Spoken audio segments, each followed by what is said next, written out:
So what we talked about in the last segment was how neurons sit at a resting membrane potential of about negative 65 millivolts. And through mechanisms that we're going to come to, that resting membrane potential is just sort of the, it's the potential around which the neuron oscillates. So at one point it might get an input that, if this is 0, that brings it closer to 0 or takes it farther away from 0, etc. And these small little potential differences, which are on the order of less than 1 millivolt up to, say, 5 millivolts, these small little potential differences can travel along the neuron. If these are the dendrites and here's an axon, they might travel, but they're going to peter out pretty quickly.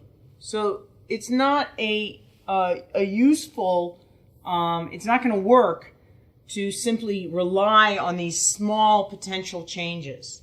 Now, if we have to go long distances. Now, one of the things that is so different about a neuron than any other cell type in the body is that these neurons, me the neuron, neurons are very long. Okay, so think about a heart cell. A heart cell is so big, it's contained in the heart. It ain't going anywhere besides the heart. A pancreatic cell is sitting in the pancreas. It's in the pancreas. It's pretty small. A lung cell, etc. Now, let's think about the longest neuron that we possess. The longest neuron that we possess is a cell that has a cell body right here, and it sends one process all the way down to the toe, and it sends another process all the way up to the medulla. So, depending on how tall this person is, in me, that's 1.5 meters, say. So 5 feet or something like that. But in a very tall person, or even a very short person, that's still a lot of feet. That's feet long. So a small potential like 1 millivolt or 5 millivolts is not going to travel. If that's what we had to rely on, just moving from here to here, any message that started here would end there. It just wouldn't get there. It wouldn't get to where it needs to go. It needs to go here. And so in order to communicate within neurons, because neurons are so long, we use something called the action potential. And the action potential, in contrast to being this kind of small thing,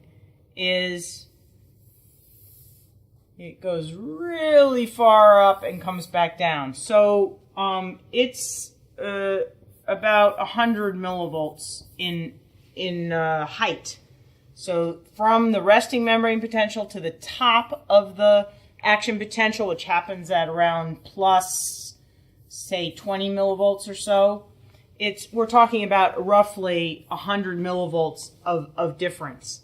And that can get communicated all the way up. That's not going to get lost.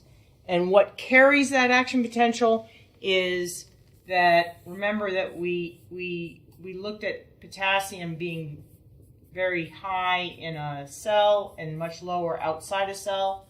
Well, the reverse is true for sodium. And so the sodium comes flooding in. And because it's positively charged, that's what takes the cell up to this very high membrane potential. Now, the ability for a neuron to communicate from here to here using an action potential it can do that, but that'll be a slow process unless we add one more thing, and that is an insulator, essentially a very nice insulator called myelin.